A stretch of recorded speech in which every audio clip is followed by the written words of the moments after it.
Hello, this is Mrs. Taylor, and I am going to review domain and range.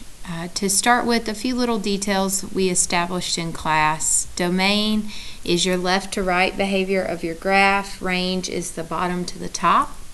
Some graphs will have arrows on the ends of the lines, and arrows mean infinite, but you can have positive infinity or negative infinity.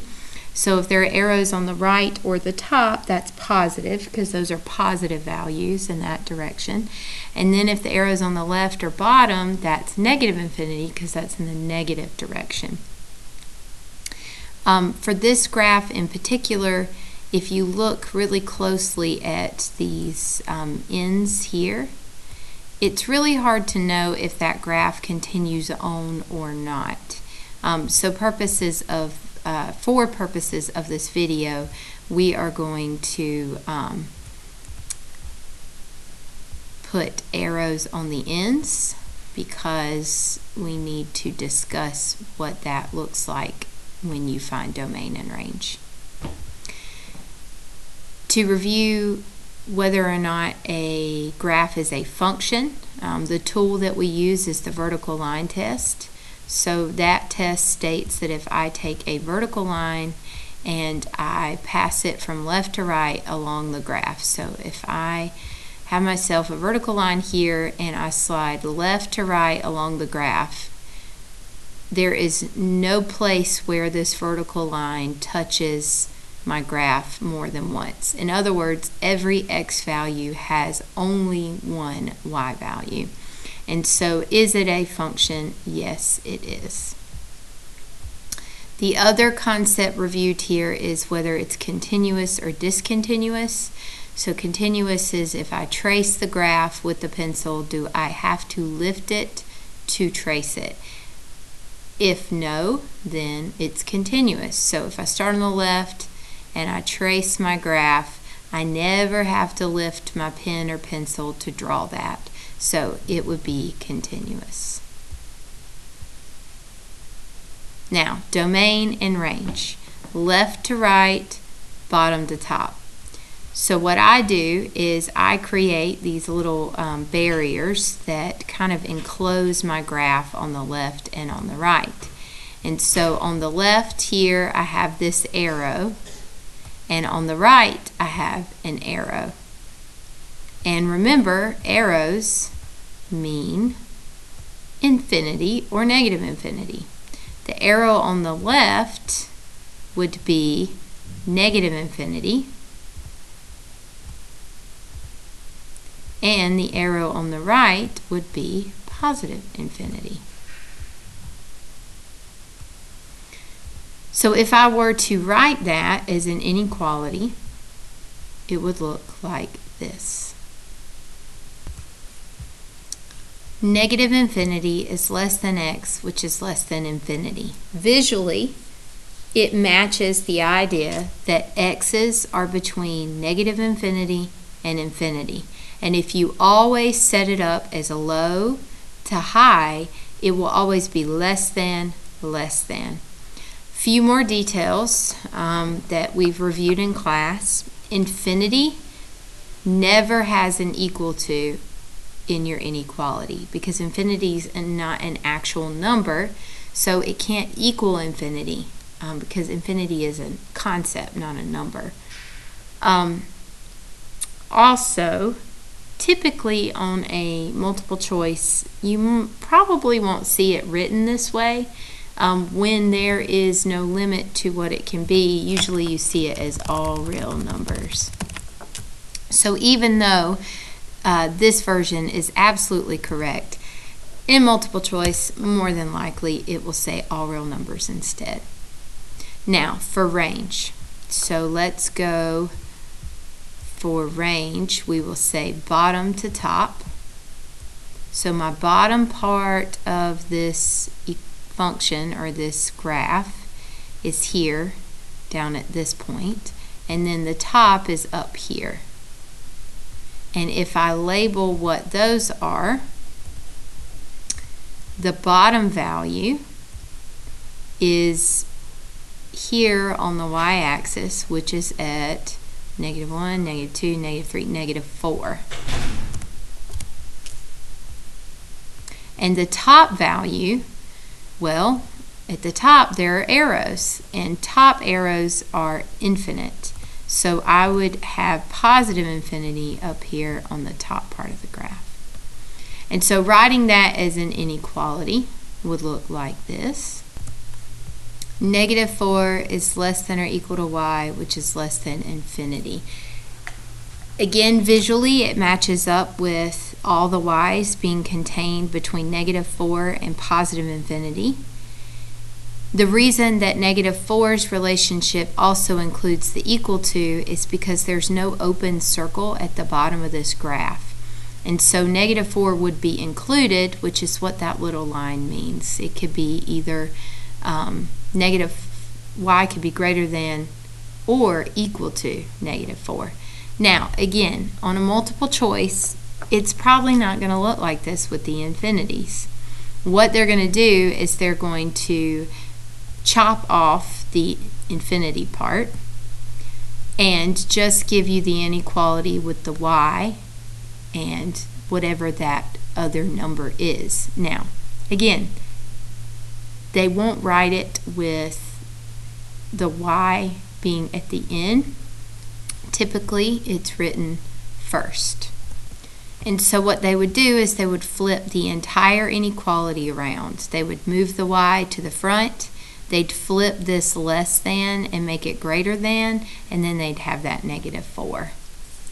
And so final answer, multiple choice, would look like this. Y is greater than or equal to negative 4. And it makes sense because this whole graph is at negative 4 and above, which intuitively makes sense that it would be greater than.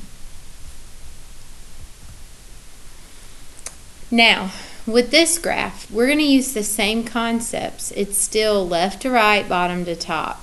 We don't have arrows this time, so we won't have infinity, we'll just have values. So take a moment, pause the video, and see if you can answer all of these things. Is it a function or not? Is it continuous or discontinuous? And what is the domain and range?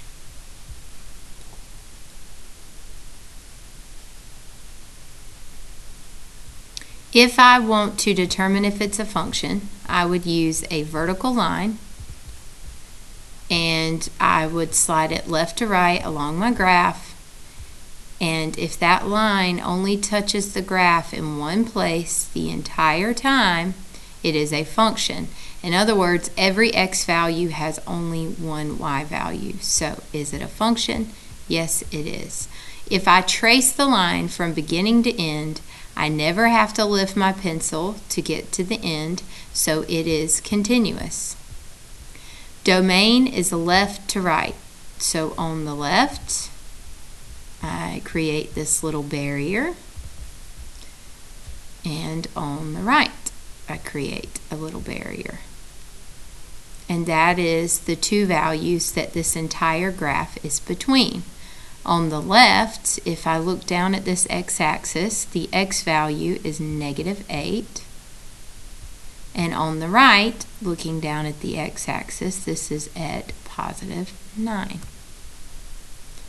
So the way I would create my inequality is I would say left to right, low to high, starting at negative 8 and ending at positive 9. This is domain, so x is my variable, and it's between those values. And if I always say low to high, it will always be less thans between here. This is how we say in math x is between negative 8 and 9. Last detail, do I add the little line up under here that means or equal to? So look at the graph. At negative 8, there is an open circle. That's not included. No equal to. But at positive 9, it's a closed circle. So on my inequality, I need to have that equal to. I repeat the process for my range, except I switch and say bottom to top. And it doesn't matter what's happening in between the bottommost point and the topmost point. I'm only concerned with the very bottom and the very top. So at the very bottom, we have a y value of -4. And at the very top, we have a y value of 7. So when I am filling in my range, my bottom to top would be between -4, and +7. This is range, so I use the variable y. And I went low to high, so I put my less thans. And again, repeat the process. Open or close circles. At the bottom, it's no open circle. Even though it's not like a definite point, it's not open. So it is definitely included. And then at the top, we have two things going on. We do have this open circle, but do you see how it's a horizontal line? So at all of these points, y is 7. So 7 is part of this graph. It is included. So it needs an equal to. And so that is how you would find domain and range with a continuous function. On this graph, instead of a continuous line, we have a set of points, and this is what you would call discrete. Discrete is just a set of points instead of a continuous line. And if I'm checking for a function, I can still use the vertical line test. That's still okay. If I take my vertical line to each point, that only passes through one point, that only passes through one point. But here, an x value of 1 would give me two different y values. It fails the vertical line test. So is it a function? No. And if I were to try to recreate this graph, I definitely would have to lift my pencil to plot each of these points. So it's definitely discontinuous. Now, because it's not continuous, the way I do my domain and my range is a little bit different than the other two. Because it is a set of points, my domain is just the x values of the points. For example, at this point, x is -3. At this point, x is -1, +1, +1,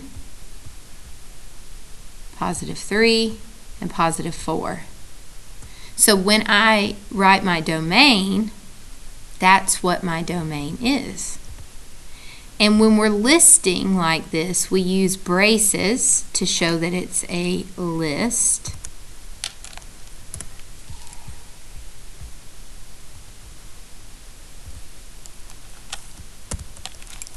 And we list least to greatest. So -1, -3, 1, 3, and 4. And all I did was look at the x coordinates of those points. Now, to do the y coordinates, or the range, I need to look at each point. So this is at -2. So all I'm doing is listing the coordinates. This is at -3.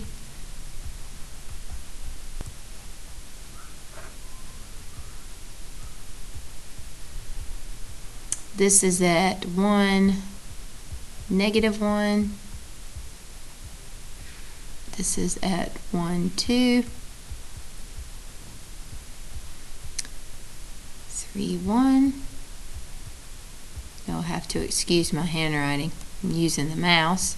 And this is at 4, -3. And what I would do for my range is I would just list those y values from least to greatest.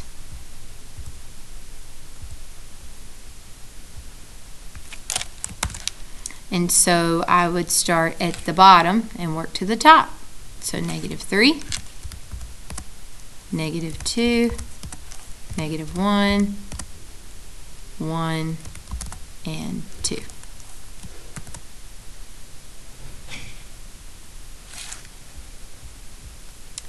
Did I miss any?